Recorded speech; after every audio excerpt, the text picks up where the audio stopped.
How's your chess today? Now let's analyze the striking game between the first Vietnam Grandmaster, Dao Thien, which also at his peak at the time, and the third Philippine Grandmaster and many-time national champion, Rogelio Antonio Jr., wherein Antonio sacrificed his queen for this cover attack and checkmate. Without further ado, let's go now to the game. Antonio played e4, Dao Thien replies c5, knight f3, d6, bishop b5, an anti-Sicilian variation, avoiding many possible lines for black, especially the Najdorf variation, and also allows white for rapid development, that is castle d4 or setting up the Maroc c-bind, the b3, c4, f3. Bishop d7, bishop takes d7 check, knight takes d7, then castle. This is the idea behind bishop b5. Rapid development and safety first, followed by breakup at the center.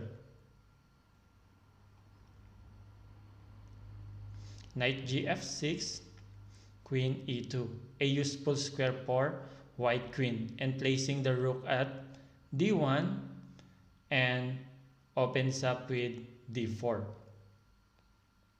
e6, b3, bishop e7, bishop b2, castle, d4, c takes d4, knight takes d4, a6, the most common setup for Sicilian opening, especially the Najdorf and Scheveningen. Then c4, the Maroc C setup. Queen c7, knight c3, rook fe8, king h1. Planning to move f4 and avoiding the possible counterattack along the a7 to g1 diagonal, and placing also the rook at g1.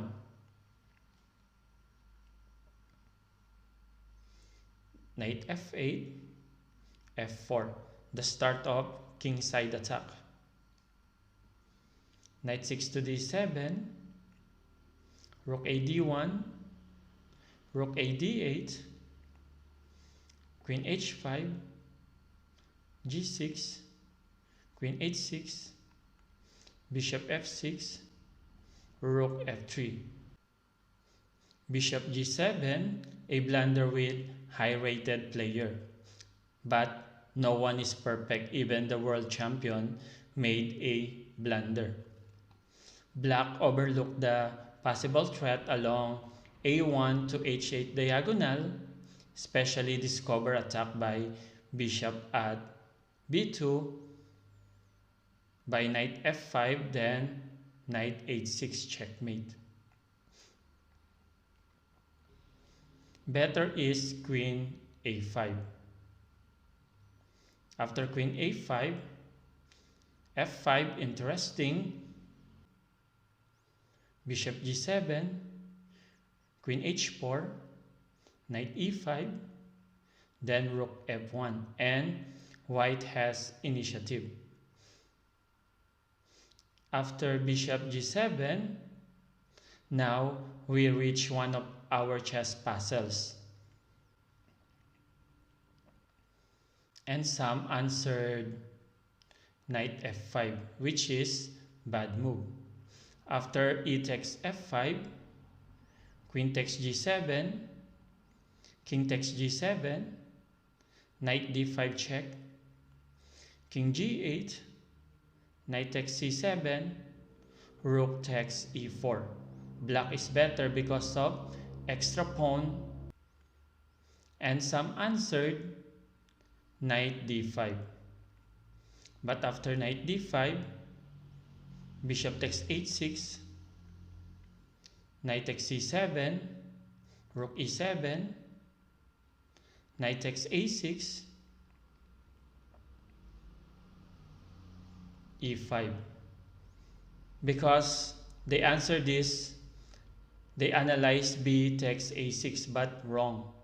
B takes a6 is wrong. That is favor for white.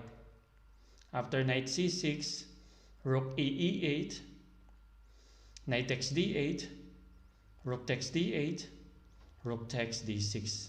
White is winning. But after e5,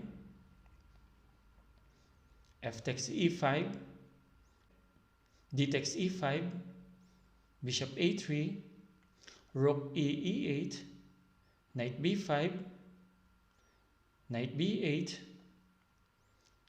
rook fd1, and knight takes a6. Black is slightly better because of material advantage. Now, the best move and the answer to this puzzle is queen takes g7, capturing the bishop. King takes g7 force, then knight d5.